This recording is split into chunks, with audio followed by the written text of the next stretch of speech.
আজও দেশের ফিলিং স্টেশনগুলোতে জ্বালানি নেয়ার জন্য দীর্ঘ সারি। পাম্পের জ্বালানির সর্বশেষ পরিস্থিতি জানাতে রাজধানীর মৎস্য ভবন এলাকা থেকে আমাদের সাথে যুক্ত আছেন বদরুল আলম শাওন।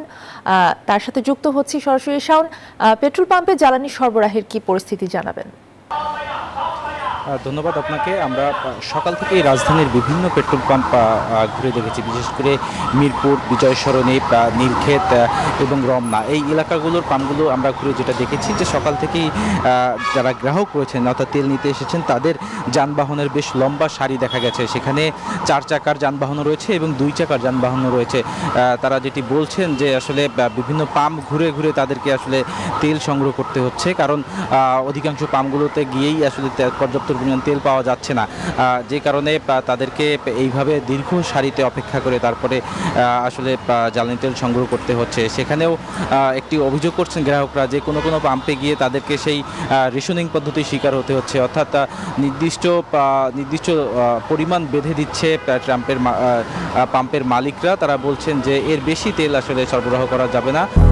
200-র বেশি সার্ভিস ও ফিচারে লেনদেনের সব বিকাশ অ্যাপে সম্ভব।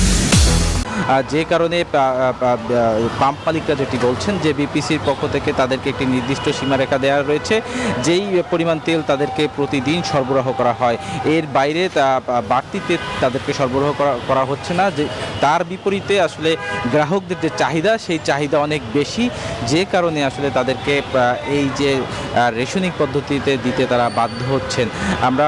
তারপর আমরা কথা বলেছি, আমরা এছাড়াও মালিকদের সঙ্গে কথা বলেছি। তারা যেটি বলছেন যে এই যে বর্তমান পরিস্থিতি মূলত যুদ্ধ পরিস্থিতির কারণে এই ধরনের একটি সংকটময় পরিস্থিতি তৈরি হচ্ছে। সেক্ষেত্রে সরকারকেই এগিয়ে আসতে হবে এই যে তেল নেয়ার ক্ষেত্রে, অর্থাৎ গ্রাহক পর্যায়ে তেল নেয়ার ক্ষেত্রে যে শৃঙ্খলা, সেই শৃঙ্খলা আনার জন্য একটি নির্দিষ্ট সীমারেখা তৈরি করতে হবে, একটি নীতিমালা তৈরি করতে হবে। এই বিষয়কে সরকারকেই পদক্ষেপ নেওয়ার তাগিদ দিয়েছেন পাম্প মালিকরা।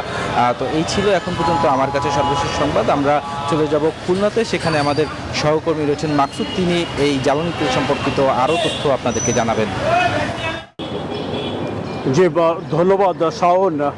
চাহিদায় বেশি, সরবরাহ কম, গ্রাহক পর্যায়ে উদ্বেগ, উৎকণ্ঠা, এরকম নানা সমীকরণে কিন্তু আসলে জ্বালানি তেলের উত্তাপ ছড়াচ্ছে। ব্যস্ততম একটি দিন পার হচ্ছে। সকাল থেকে আমরা দেখেছি বিভিন্ন পেট্রোল পাম্পের সামনে কিন্তু যানবাহন চালকদের অপেক্ষমান দীর্ঘ সারি। কয়েকটি পেট্রোল পাম্পে কিন্তু ইতিমধ্যে তেল শেষ হয়ে গেছে। আমরা এই মুহূর্তে দাঁড়িয়ে আছি কেসিসি পেট্রোলিয়ামের সামনে।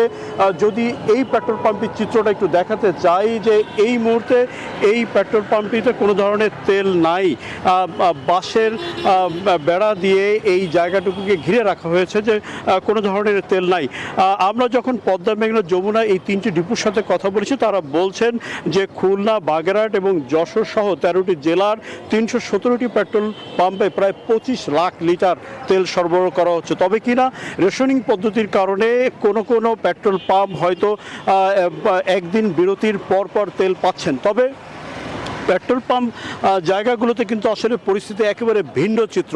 আমরা যে এই মুহূর্তে কেসিসি পেট্রোলিয়ামের সামনে দাঁড়িয়ে আছি, এখানে কিন্তু পেট্রোল এবং অকটেন কোনোটাই নাই। যারা কিনা যানবাহন চালক তারা কিন্তু এসে ফিরে যাচ্ছেন। যদি কিনা এই চিত্রটি ঠিক অপর পাশে একটু এরকমই একটা পরিস্থিতি। এই অপর পাশে আছে মেঘনা মডেল সার্ভিস লিমিটেড। এখানেও কিন্তু যানবাহন চালকদের দীর্ঘ সারি আছে এবং অপেক্ষমান যানবাহন চালকদের মধ্যে কিন্তু অসন্তোষ আমরা দেখতে পাচ্ছি।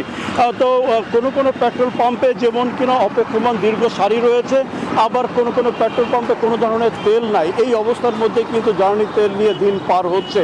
তো এই ছিল খুলনার পেট্রোল পাম্প পরিস্থিতির সর্বশেষ। আমরা ফিরছি স্টুডিওতে অর্চির কাছে। অর্চি, ধন্যবাদ আপনাদের দুজনকেই। জ্বালানি তেলের সরবরাহ নিয়ে জানাচ্ছিলেন আমাদের সহকর্মীরা।